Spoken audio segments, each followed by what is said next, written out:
இயேசு கிறிஸ்துவின் இனிதான நாமத்தில் இன்றைய ஆவிக்குரிய சிந்தனைக்கு உங்களை அன்புடன் வரவேற்கின்றோம். இப்போதும் ஒரு பாடலுக்கு பின்பு உங்கள் சிந்தையை தெளிவிக்கும் ஆவிக்குரிய செய்தியை கேட்கலாம். லேசான காரியம், இதுவும் லேசான காரியம்.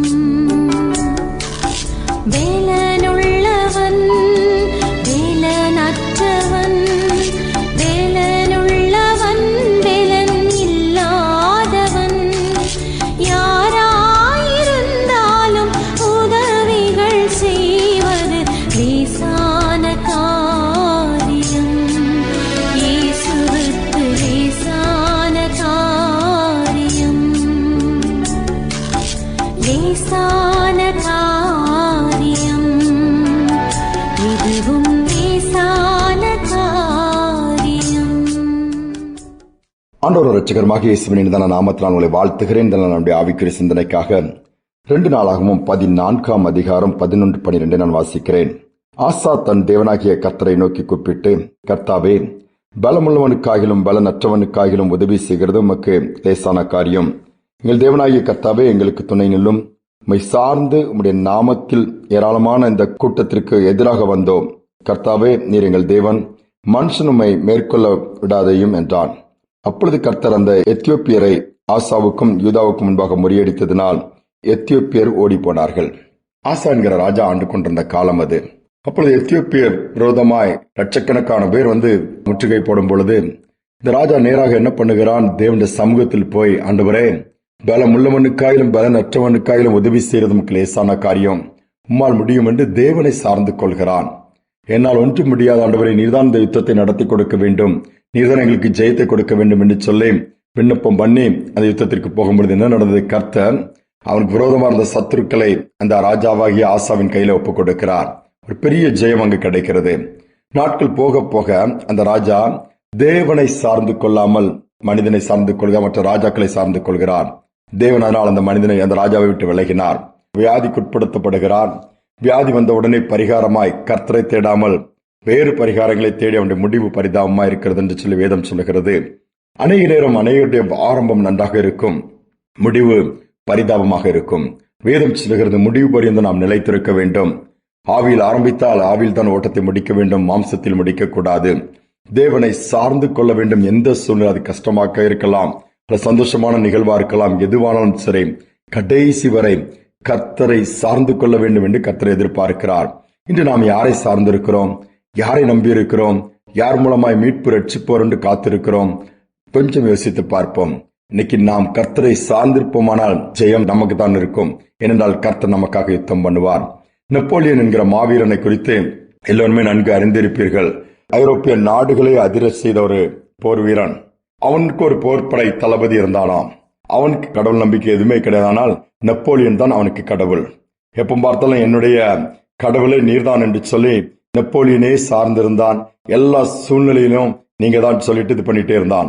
ஒரு முறை ஒரு பெரிய யுத்தத்திற்கு போகும் பொழுது இந்த போர்ப்படை தளபதி காயமுற்று பரிதாபமான ஒரு நிலைமையிலே அவன் இந்த யுத்தம் பண்ண முடியாமல் போகிறான். அவனை தூக்கிட்டு வந்து பாளையத்திலே, அந்த கூடாரத்திலே கடத்தி வைத்திருக்கிறார்கள். எப்படியாவது என் கடவுளாகிய நெப்போலியனை நான் பார்க்க வேண்டும் என்று துடிக்கிறான். கடைசியில் நெப்போலியன் அந்த பக்கமாய் போகிறதை கேள்விப்பட்டு கத்துகிறான், கூப்பிடுகிறான்.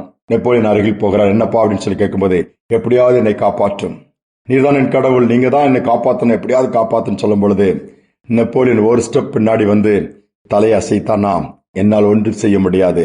ஐ am not God, I am not your God, நான் உன்னுடைய கடவுள் அல்ல, என்னால் உன்னை காப்பாற்ற முடியாது சொல்லி கைவிரித்து விட்டு போய்விட்டானாம்.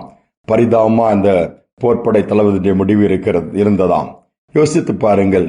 இன்னைக்கு மனிதர்களை நம்புகிறோம், ரதங்களையும் குதிரைகளையும் நம்புகிறோம், இப்படிப்பட்ட பணம் பதவிகளை நம்புகிறோம். ஆனால் அவைகள் நிரந்தரம் அல்ல. என்றாவது ஒரு நாள் அவைகள் கைவிட்டு விடும். கதரும் பொழுது கர்த்தரும் கைவிட்டால் நிலைமை பரிதாபமாய் போய்விடும்.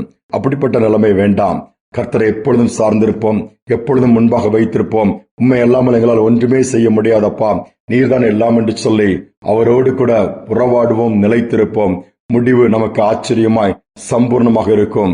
அற்பமான ஆரம்பங்களா இருக்கலாம், ஒரு கடினமான பாதையில் நீங்கள் கடந்து போகலாம். எத்தனை நாட்கள் இந்த போராட்டம், இந்த பிரச்சனைக்கு முடிவே இல்லையா, இந்த பலவீனத்திற்கு முடிவே இல்லை என்று சொல்லலாம். நிச்சயமாக முடிவு உண்டு. நம்பிக்கை வீண் போகாதே. கடைசி வரை கர்த்தர் கிரியைகளை நடப்பிக்கும் வரை காத்திருப்போம். இருதயங்களை அவர் ஸ்திரப்படுத்துவார். ஜெபிப்போம். அன்பின் தகப்பனே, நீர் சர்வ வல்லவரப்பா, நீர் எங்களை பாதுகாக்கிறவர், காப்பாற்றுகிறவர், எங்களை மீட்டெடுத்த தேவனப்பா. இந்த நாளிலும் கூட நாங்கள் வந்து சிந்தித்த பகுதியிலே ஆசா ராஜா உம்மை சார்ந்திருக்கும் பொழுது எல்லாம் ஜெயமாயிருந்தது. உம்மை சாராமல் உலகத்தையும் மனிதனை சாரும் பொழுது தோல்விகளும் முடிவும் பரிதாபமாக இருந்தது. நாங்கள் உண்மையே கடைசி வரை எங்கள் கொடுத்த நாட்கள் வரை சார்ந்திருக்கக்கூடிய பாக்கியத்தை கொடுங்க. கேட்டுக்கொண்டிருக்கிற ஒவ்வொரு பிள்ளைகளும் உண்மை உறுதியாய் பற்றிக் கொள்ளட்டும். யாரெல்லாம் உண்மை உறுதியாய் பிடித்திருக்கிறார்களோ வாழ்க்கையிலே அற்புதங்களை அதிசயங்களை செய்து உற்சாகப்படுத்துவீராக. இந்த நாள் முழுவதும் பிரசனம் நடத்தலாம் அளவில்லாமல் இருக்கட்டும். தாழ்த்தி ஒப்புக் கொடுக்கிறேன். துதி கன மகிமையெல்லாம் உமக்கு செலுத்துகிறேன். இயேசுவின் நாமத்தில் வேண்டிக் கொள்கிற நல்ல பிதாவே, ஆமேன், ஆமேன். கர்த்தரையே சார்ந்து கொள்வோம்.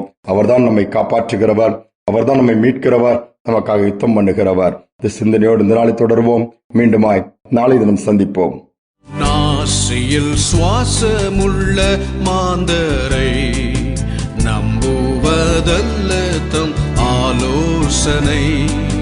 கோரபயங்கர காற்றடித்தும் கண்மலை மேல் கட்டும் வீடு நிற்கும். கோரபயங்கர காற்றடித்தும் கண்மலை மேல் கட்டும் வீடு நிற்கும். நெஞ்சமே நீ அஞ்சிடாதே, நம்பினோரை கிருபை சூழ்ந்திடுதே.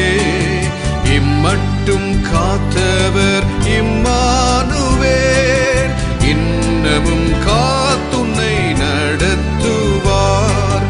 இம்மட்டும் காத்தவர் இம்மானுவேல், இன்னமும் காத்துன்னை நடத்துவார்.